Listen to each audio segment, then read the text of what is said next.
alors, est-ce que ça, c'est le fait du MRC? Comme je vous dis, je me pose pas vraiment la question. Est-ce que c'est le MRC qui m'a tiré dessus? Non. Vous voyez? Est-ce que c'est le MRC? Oui. C'est un enchaînement de choses. Je suis complètement d'accord avec vous. Mais je crois que c'est un enchaînement de choses qui tient au fait que j'étais militante du MRC et qui tient à plusieurs autres faits. Par exemple, devant le Conseil constitutionnel, j'étais en tant qu'avocat. Nous étions plus d'une dizaine d'avocats.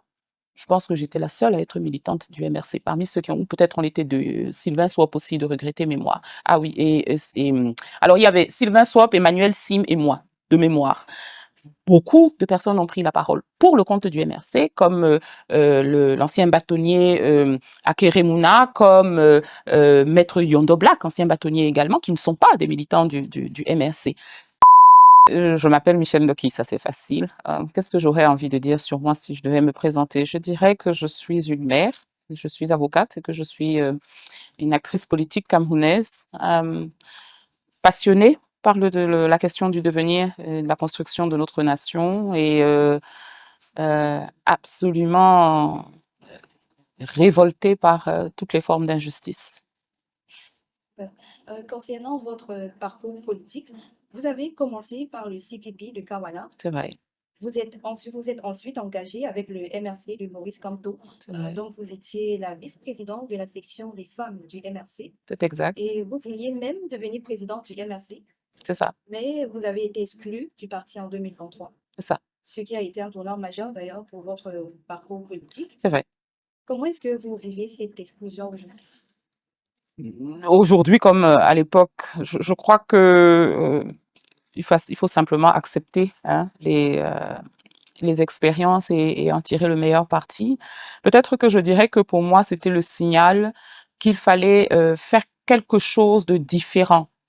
La dynamique des partis politiques est une dynamique assez contraignante. C'est-à-dire que quand vous avez un dirigeant de parti à un moment, qu'il soit ou qu'il ne soit pas en ligne avec la philosophie, le projet de société, la ligne du parti, il faut le suivre parce qu'il est le dirigeant. Et en ce sens, pour moi, l'action politique politicienne trouve ses limites, particulièrement dans le Cameroun d'aujourd'hui. Peut-être qu'on va y revenir, mais je trouve que ça fait partie des raisons pour lesquelles les acteurs politiques, au sens de membres et dirigeants de partis politiques, sont déconnectés de la réalité camerounaise. La dynamique de parti peut entraîner une soumission de toute l'organisation à l'ambition de la personne qui est à sa tête. Donc pour moi, le départ du MRC a été le signal pour tenter autre chose, une autre forme d'action politique qui mette la base politique, l'essentiel, la raison d'être de la politique au cœur de la dynamique. Et c'est ce que je fais aujourd'hui dans le cadre du mouvement Les Bâtisseurs de la Nation. Mesdames et messieurs, je vous présente Easy Market, une solution sûre, fiable et très efficace pour tous les benguistes qui souhaitent ravitailler leurs membres de famille ici en Afrique, particulièrement au Cameroun. Donc pour tous ceux-là qui veulent envoyer des vivres frais et des produits alimentaires à leurs parents ici au Cameroun, contactez Easy Market. Avec Easy Market, c'est fini avec les histoires des anards où vous envoyez l'argent à vos oncles et tantes, ils font leurs affaires, leur business avec. Contactez rapidement Easy Market, c'est la solution sûre et très efficace. Cerise sur le gâteau, livraison en 48 heures au max. Contactez rapidement le numéro qui s'affiche au bas de cet écran pour avoir plus d'informations ou bien contactez-les sur leur site web. On va sûrement Revenir là-dessus, j'en suis sûre. Mais avec du recul, maître, comment est-ce que vous analysez cette décision? Est-ce que vous pensez qu'elle était inévitable? Je ne sais pas pour qui. Bon, c'est vraiment quelque chose qui m'a été imposé. Je crois que les 5 ans que j'ai passés au sein de cette formation politique, peut-être même plus, hein, je suis entrée en fin 2016 et je suis restée donc jusqu'en juillet 2023. C'est un temps pendant lequel je pense m'être vraiment dévouée corps et âme au parti, à la vision du parti et d'avoir fait tout ce qui était en mon pouvoir pour privilégier l'intérêt du parti sur peut-être ce qui pourrait être mes ambitions personnelles, mes désirs personnels, etc. D'ailleurs, y compris la candidature à la présidence du parti était vraiment dictée par l'idée que c'était quelque chose qui pouvait être bon pour le parti. Maintenant, les personnes qui ont pris la décision de m'exclure ont pris cette décision en leur âme et conscience. Bien sûr, comme n'importe quel observateur de la scène politique, je n'ai pas pu m'empêcher de remarquer que l'exclusion est arrivée très peu de temps après ma candidature à la présidence du parti, donc de faire le lien entre les deux, de remarquer que après moi, Richard Tamfou, qui était membre du directoire, a présenté sa candidature à la présidence du parti, a été exclu du parti quelques jours ou semaines après. On peut quand même observer qu'il y a des coïncidences troublantes. Bon, je ne veux pas aller plus loin dans des analyses parce que je reviens sur la leçon que j'ai tirée de ce parcours. Ce qui est important, c'est ce que nous faisons, ce que nous pouvons faire pour notre pays. Passer beaucoup de temps à débattre de ce qui se passe pour nous, même si nous avons des positions de leadership, c'est nous détourner de l'essentiel. Donc, j'essaye de rester concentrée sur l'essentiel. L'essentiel, c'est comment est-ce que notre nation évolue et comment nous faisons en sorte que notre nation évolue. C'est sur ça que je reste aujourd'hui. En gros, on va comprendre que c'était une surprise. J'étais surprise qu'on en arrive là. Je ne crois pas que j'étais la seule. Maintenant, les choses sont ce qu'elles sont. Et peut-être que c'est une bonne chose, l'avenir nous dira. Ça m'a libérée pour pouvoir travailler sur ce projet des bâtisseurs de la nation. Ça m'a permis de me rapprocher, comme je le disais tout à l'heure, de ce qui fait l'essentiel de la politique à mon sens. Donc, c'est pas quelque chose que je trouve aujourd'hui regrettable. Je n'en suis plus là. Après tout cela, est-ce que vous pardonnez au MRC de vous avoir exclu alors que vous étiez en plein projet de briguer la présidence du parti? Non, non, parce que d'abord, je ne crois pas que ce soit la décision collective du MRC. C'est une injustice à faire à la base militante. Je pense que c'était la décision d'un certain nombre de personnes qui sont militantes du MRC, d'organes précis. Il y avait le comité de médiation et d'arbitrage qui est composé de 3 personnes, et puis il y avait le président du parti qui devait entériner ou ne pas entériner la décision. C'était leur décision. Ils n'ont pas consulté qui que ce soit avant de la prendre. Donc, je ne peux pas en vouloir au parti. Est-ce que j'en veux à ces personnes? Non plus. Je pense que elles ont fait ce qu'elles croyaient être juste en fonction d'intérêts qui sont les leurs. Il faut les interroger pour savoir si c'était une bonne chose ou pas une bonne chose pour le parti, parce que pour moi, c'est le parti qui est l'essentiel. Et puis enfin et surtout, quand je vois que aujourd'hui encore, mes compatriotes me témoignent leur estime et leur affection. Quand je vois qu'aujourd'hui encore, quand vous pensez à parler sur ce média ou sur d'autres de la politique de ce pays, ben vous pensez à Michel Ndoki, je me dis qu'il n'y a pas eu de grands dommages, donc il n'y a pas de raison d'être en colère. Si c'était à refaire, Mhm. est-ce que vous auriez mené votre engagement au sein du MRC de façon différente afin d'éviter cette issue? Euh, je ne dirais pas ça. Je ne vois pas. Je crois que chaque étape de mon histoire avec le parti était une étape importante. Je pense que c'est aussi ce parcours qui a fait la personne que je suis aujourd'hui. Donc, renier une partie du parcours reviendrait à me renier aujourd'hui. Et non, je vois pas les choses de cette façon-là. Est-ce que pendant mon parcours politique, j'ai eu des surprises? Est-ce que j'ai eu des déceptions? Bien sûr que oui. Mais ça fait partie du parcours. On peut pas. C'est comme de devenir adulte. Vous ne pouvez pas vous devenir adulte sans rencontrer la difficulté, sans rencontrer des obstacles. Vous voyez? Donc pour moi, c'est un parcours qu'il faut accepter, assumer et embrasser dans son entièreté. Est-ce que votre rôle au sein du MRC vous a donné, tant pour moi, une forte visibilité en tant que leader féminin? Estimez-vous que le MRC a été un tremplin pour la reconnaissance de votre engagement politique? Je ne sais pas. Je ne sais pas.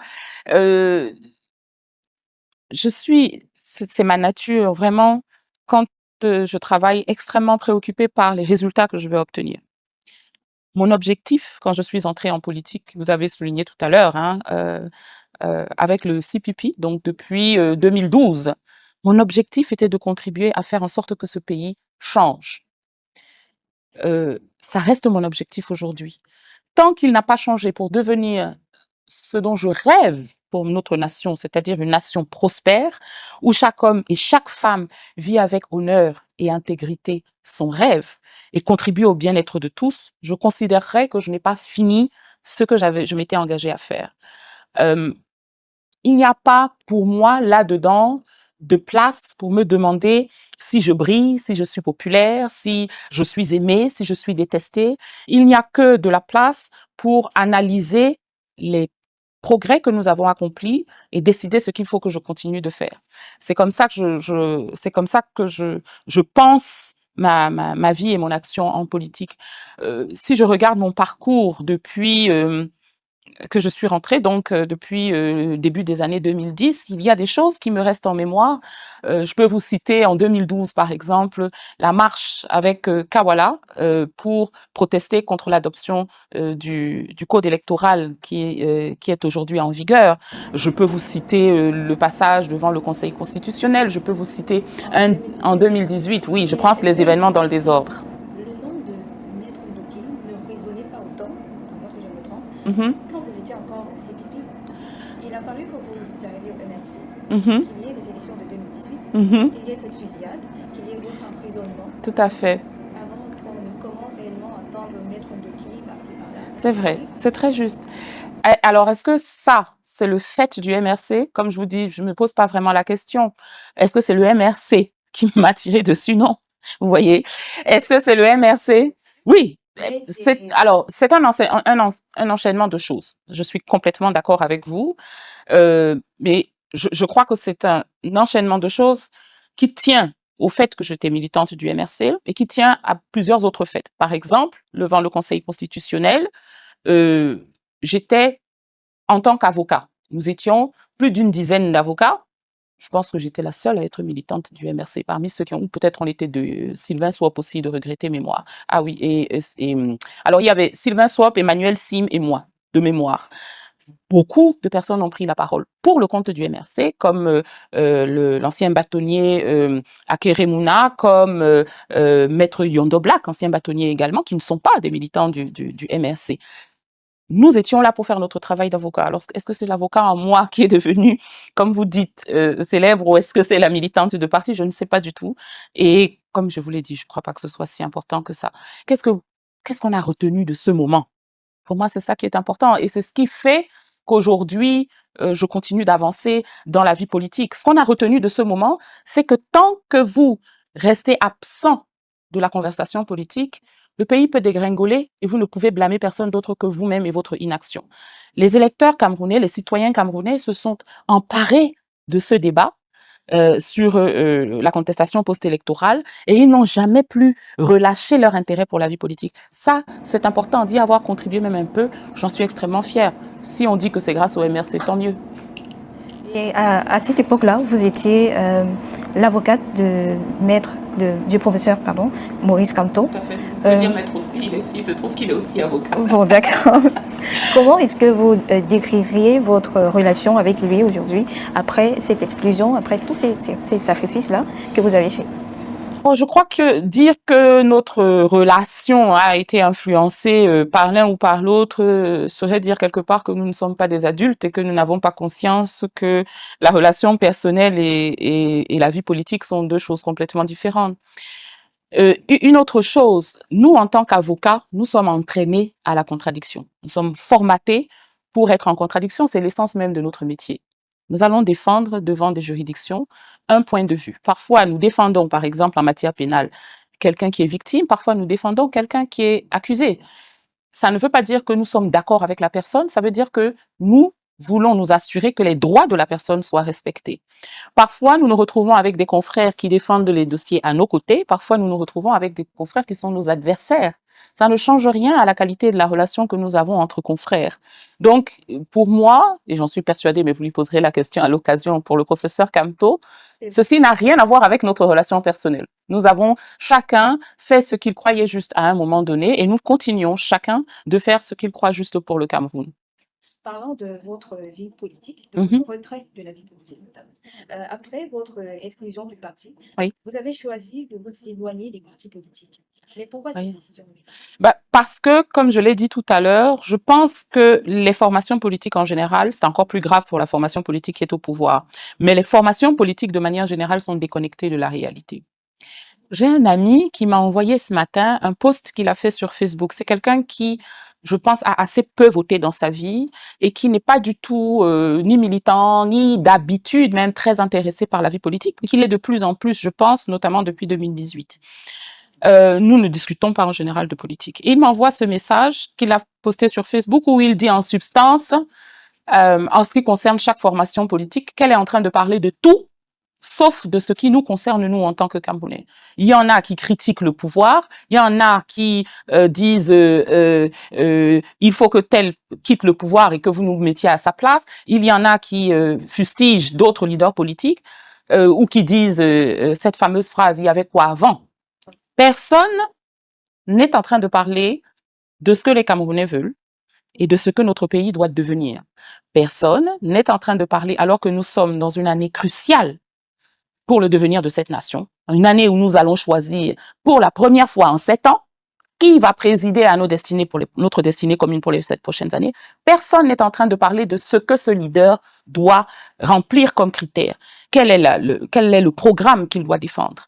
Ça devrait être ça, le cœur de l'information que nous avons sur toute cette formation politique. Mais si je vous parle de n'importe quel leader et que je vous demande à quoi est-ce qu'il vous fait penser en termes d'actualité, ça ne sera pas à un des éléments de son programme. Pour moi, ça ne peut pas vouloir dire que les leaders sont problématiques. Je crois que ce qui est problématique, c'est la structure de comment dirais-je, la structure de la conversation. C'est la manière dont on mène le débat politique. Ce qui est problématique, c'est que les Camerounais, en tant qu'électeurs, en tant que citoyens, sont trop loin de la vie politique. Comment est-ce qu'on fait pour les attirer dans la vie politique? Je crois qu'il faut chercher autre chose que des partis, parce que plus de 300 personnes ont décidé de créer des partis politiques sans vraiment attirer la majorité des Camerounais. Mais on a vu dans d'autres pays, en Afrique ou ailleurs, des mouvements politiques de masse qui réunissaient des milliers, voire des centaines de milliers de personnes se mettre en place. C'est pour ça que je me suis dit, c'est là que j'ai envie d'aller. Je voudrais trouver le moyen de réunir les Camerounais dans quelque chose qui est un mouvement d'action et de revendication politique, mais qui n'est pas un parti politique. Donc, qui n'est pas là pour mettre tel ou tel en fonction, d'accord? Mais qui est là pour faire triompher une revendication. Si vous étiez donné de revenir dans la vie politique, Mhm. est-ce que vous allez encore intégrer un parti politique? Alors, je tiens à dire que pour moi, je suis encore dans la vie politique. Je ne suis pas dans la vie politique partisane, mais je suis encore dans la vie politique. Est-ce que demain ou après-demain, je retournerai à la vie politique partisane? C'est difficile à dire aujourd'hui. Si je suis convaincue que de cette manière-là, je peux continuer de faire avancer notre pays vers cette prospérité dont on a parlé, oui, je ne suis pas fermée à l'idée. Aujourd'hui, je ne crois pas que ce soit là où je peux servir le mieux. Et c'est pour ça que je suis bien là où je suis, c'est-à-dire au sein des bâtisseurs de la nation. Parlons justement des bâtisseurs de la nation, ça va arriver, voilà. Quelle est la vision de ce mouvement des bâtisseurs de la nation? Alors nous voulons, comment est-ce que je pourrais encapsuler ça? Nous assurer que la transformation de notre nation passe par la prise en compte des aspirations et des attentes du plus modeste des Camerounais qui ne prennent pas la parole, des Camerounais qui ne sont pas entendus, des Camerounais qui ont le sentiment qu'ils ne comptent pas.